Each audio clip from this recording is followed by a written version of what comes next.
Hey everybody, this is Tracy here with another edition of A View from Tracy's Point, and I am back with the second part of the 3 motions that was filed on yesterday by the Eastern District of New York in the case of Robert Sylvester Kelly, and the defense's response to the motions, or the response from the prosecutors. I know it's confusing. So in my last video, if you guys haven't checked it out, it was the prosecution's response to Jennifer Bonjean asking that they delay the sentencing in Mr. Kelly's case until after the Northern District of Illinois case is heard. And for those of you who are new to my channel and just clicked on this video because you want to know what was going on, the videos that I'm posting today are in relation to the United States versus Robert Sylvester Kelly, who's also known as R. Kelly. And these are post-trial motions that are going on. And so you can go to my R. Kelly series playlist to get caught up and see what all has been going on with this case since 2019. I'm sorry, that's how long this has been taking place. And he was found guilty in the Eastern District of New York in September of last year. And so these are the post-trial motions. So the document that I am getting ready to read now is Defendant Robert Kelly's reply to the government's memorandum of law in opposition to his motion for a new trial. And in the motion for the new trial, his attorney, Jennifer Bonjean, filed motions about jury selection and saying that he had ineffective counsel when it came to jury selection because they allowed people on the jury that had prejudicial opinions about Mr. Kelly, and they had watched the TV show called Surviving Lies, aka Surviving R. Kelly, and that for these reasons, he should get a new trial because no reasonable jury would have found him guilty if they didn't have these preconceived notions, already had made up their mind about his guilt or innocence.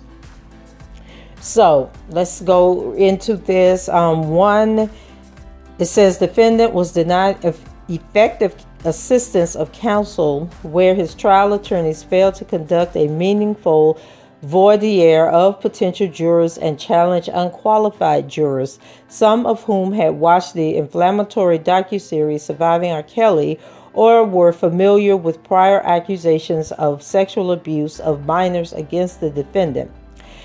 Counsel's objectively unreasonable performance during voir dire resulted in the impaneling of a jury that was neither fair nor impartial, in violation of defendant's due process guarantees. And voir dire is the process where if you've ever been called on jury selection, remember you go in, you sit in this room, and then they ask you some questions, and then they bring people in groups and ask some more questions, and then they narrow it down to a select group of people, who could potentially sit on the jury, and then the prosecution and the defense have the opportunity to ask you questions to see if you will be fair in hearing the case. And if they don't think you'll be fair, they do what's called a strike. And they get, depending on the type of trial, they can get like 3 to 6 strikes where they can say, okay, I don't want this person on the jury. Where leading up to Mr. Kelly's case, they had hundreds of people who were sent questionnaires. And then from those questionnaires, they got rid of hundreds of people. And then when it finally came down to jury selection, they had a set number of people. I don't want to throw numbers out there because I don't have the document here with me, but they had a set number of people that they were going to consider for the trial. And then they did their strikes, and they didn't even go through all the final people, because I reported to you guys, I believe they were down to like 50 people, and they were like, oh, you know, we should get through this by the end of the day. And then it was a couple of hours later, they said, okay, well, they've sat the jury. And so a lot of people that didn't even get to go through the full process, because they chose their 12 jurors and like 6 alternates and kept it moving. So we don't even know who those other people were that didn't even get through the final process. So in any event, it says the government defends trial counsel's performance during voir dire, claiming that defendants' complaints are vague and belied by the record. Specifically, the government vouches for counsel's performance, arguing that trial counsel actively participated in voir dire. The fact that defense counsel participated in voir dire does not mean that his performance was objectively reasonable, where he agreed to the seating of multiple jurors who, 1, had seen surviving R. Kelly, 2, were aware of defendant's reputation that he quote-unquote loves little girls, and 3, were familiar with his prior legal troubles, including his criminal prosecution for creating sexually explicit videos with a minor. Had there been even one juror who had seen surviving R. Kelly seated in defendant's jury, his jury could not be deemed impartial. Incredibly, defendant's jury was comprised of 2 people, jurors 3 and 5, who watched surviving R. Kelly, and numerous others who were fully aware of accusations against defendant for sexually abusing minors. Defendant contends that fully half of his jurors should have been disqualified for cause. The trial counsel did not move for any of them to be disqualified for cause and did exercise a preemptory challenges against them. And then there's a note at the bottom of the page. It says, undersigned counsel received the jury questionnaires from trial counsel. The questionnaires that form the basis of this claim should be filed on the docket under seal for use on appeal. So the government minimizes the extraordinary prejudice that defendants suffered when at least 2 seated jurors had watched SRK, or Surviving Lies, as we call it over here. The government even claims that there was something strategic about trial counsel's decision to seat these jurors. The government is nothing short of absurd. The court need only watch the embedded sample clips of Surviving Lies to conclude that no possible trial strategy exists for failing to move to disqualify jurors 3 and 5 for cause. The government's efforts at constructing a trial strategy are unpersuasive.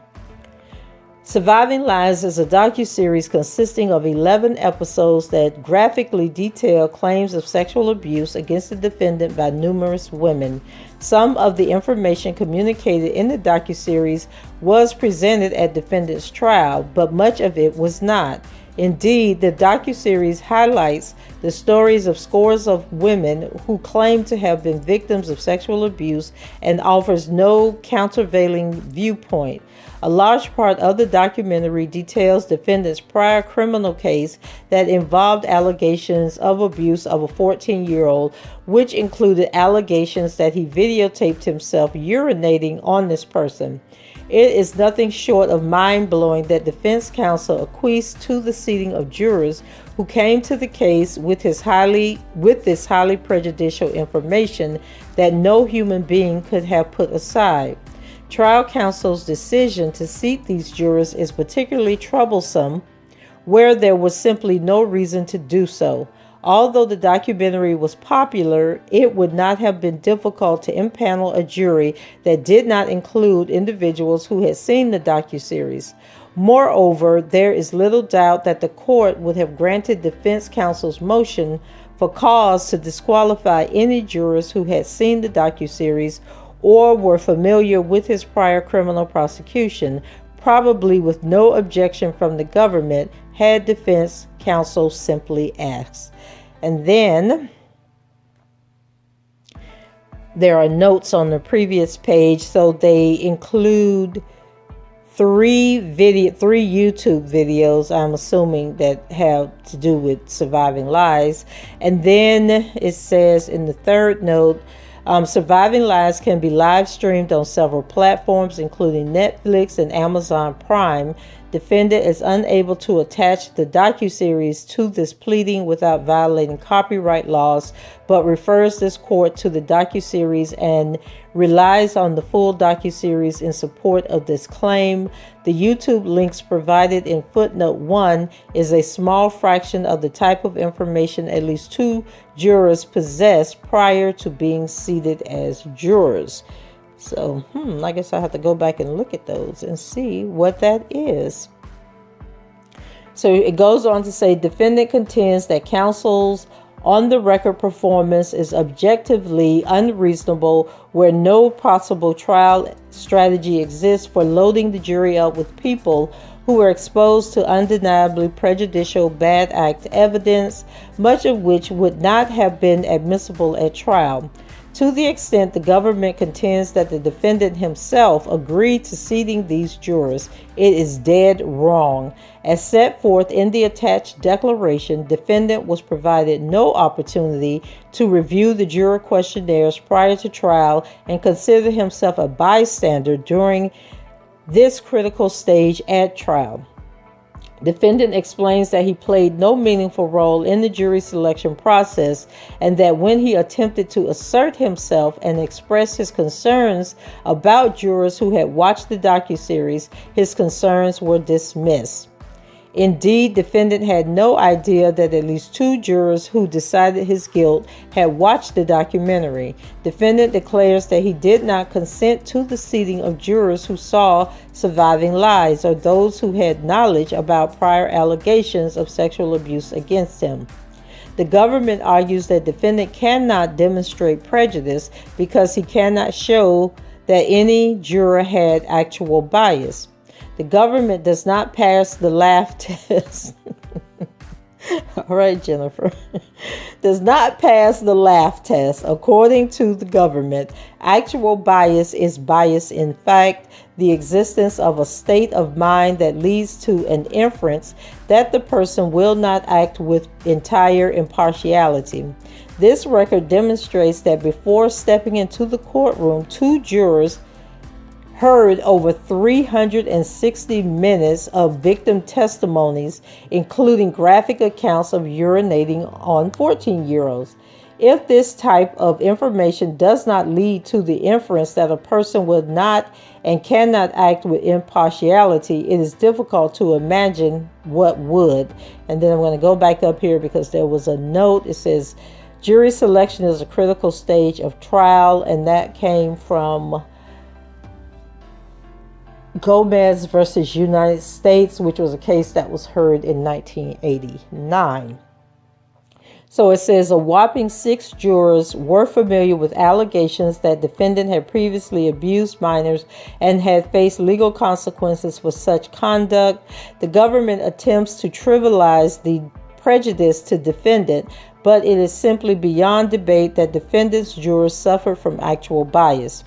Frankly, even if defendant cannot show actual bias, bias should be presumed here. The United States Supreme Court has observed a fair trial in a fair tribunal is a basic requirement of due process. Fairness, of course, requires an absence of actual bias in the trial of cases, but our system of laws has always endeavored to prevent even the probability of unfairness. To perform its high function in the best way, justice must satisfy the appearance of justice. And that was a 1965 case, Estes versus Texas. And then it says, as Chief Justice Taft said in Turney versus Ohio in 1927, the requirement of due process of law in judicial procedures is not satisfied by the argument that men of the highest honor and the greatest self-sacrifice could carry it on without danger of injustice. Every procedure which would offer a possible temptation to the average man. to forget the burden of proof required to convict the defendant, of which might lead him not to hold the balance nice, clear, and true between the state and the accused, denies the latter due process of law. And once again, that was from Chief Justice Taft in the case Turney versus Ohio from 1927. So it goes on to say, Bonjean goes on to say, indeed, the United States Supreme Court has struck down convictions irrespective of a showing of actual bias, where prejudice is inherent in those convictions. And then she cites Redoux versus Louisiana and Turner versus Louisiana, and those were cases from 1963 and 1965. This is a case where prejudice is inherent in defendant's convictions because fully half of his jury was exposed to highly prejudicial and inadmissible evidence that invariably interfered with defendant's cherished constitutional safeguards. In the old but highly instructive case of Marshall versus United States from 1959, the United States Supreme Court reversed a defendant's drug conviction after concluding that exposure of some of the jurors to newspaper articles was so prejudicial to justify a new trial. During the defendant's trial, 2 newspaper articles got before a substantial number of jurors. The news accounts contained information that the defendant had 2 previous felony convictions and detailed the circumstances of prior arrests and convictions. Upon learning that the news accounts had reached the jurors, the trial judge questioned the jurors about whether they had seen the articles. 7 of the jurors had some exposure to the articles, but all assured the trial judge that they would not be influenced by the news articles and could decide the case on the evidence in the record. The trial judge denied the defendant's motion for a mistrial, finding that there was no prejudice to the defendant. The United States Supreme Court reversed, finding, quote, "We have here the exposure of jurors to information of a character which the trial judge ruled was so prejudicial it could not be directly offered as evidence. The prejudice to the defendant is most certain to be as great when that evidence reaches the juror through news accounts as when it is part of the prosecution's evidence. It may indeed be greater, for it is then not tempered by protective procedures."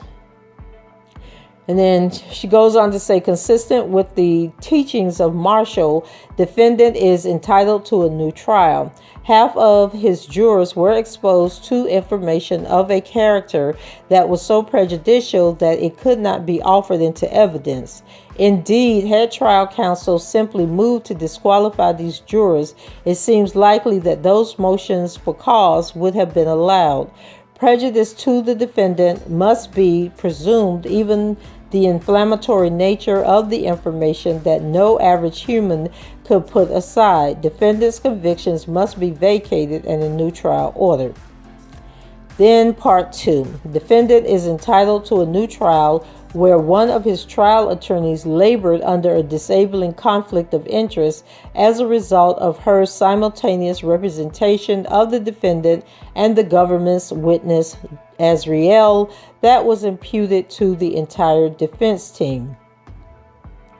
Defendant rests largely on his arguments contained in his opening memoranda of law.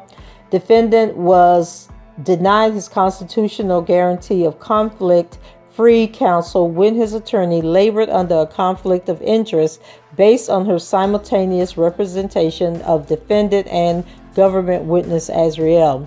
Trial counsel further suffered from a Fulton conflict. Neither of these conflicts were waivable. In light of the foregoing, defendant's conviction must be vacated and a new trial ordered. And it was respectfully submitted by Jennifer Bonjean. And then the exhibit that she included was a declaration by Robert S. Kelly. And then I'm going to go through the points on this declaration. It says, number 1, I am the defendant in the above captioned matter. 2, I am making this declaration to provide additional facts about my participation in the jury selection process at my trial. 3, I did not participate in jury selection in any meaningful way. 4, I was not asked by my attorneys to offer any input about what types of questions should be included in the jury questionnaires that were submitted to potential jurors.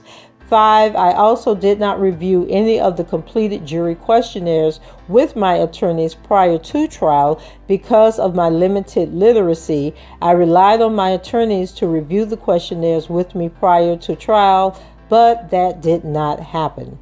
6, during the jury selection process, I did not participate in any sidebars related to questioning of jurors, and I was not asked my opinions about potential jurors. My lawyers picked my jury, I did not. 7, at certain points during jury selection, I did hear that some jurors may have seen the Surviving Lies docuseries, and that concerned me greatly. 8, I raised my concerns with my attorneys, but they shooed me off. I was nothing more than a bystander in the process. 9, I did not know that some of my jurors had seen the docuseries Surviving Lies. I also did not know that some of my jurors were familiar with prior allegations against me, including my prior criminal proceedings in Illinois. Okay, hold on. Let me go back up here. At certain points during jury selection, I did hear that some jurors may have seen Surviving Lies, and that concerned him. But then he turns around in number 9 and says, I did not know that some of my jurors had seen the docuseries. I also did not know some of my jurors were familiar. Okay, so he had heard rumors, but he didn't know that these people had actually made it onto the juror. Okay, that's how I'm taking that. Okay, 10. Had I known the information, I would have challenged those jurors as unqualified. I also would have told my attorneys to strike the jurors.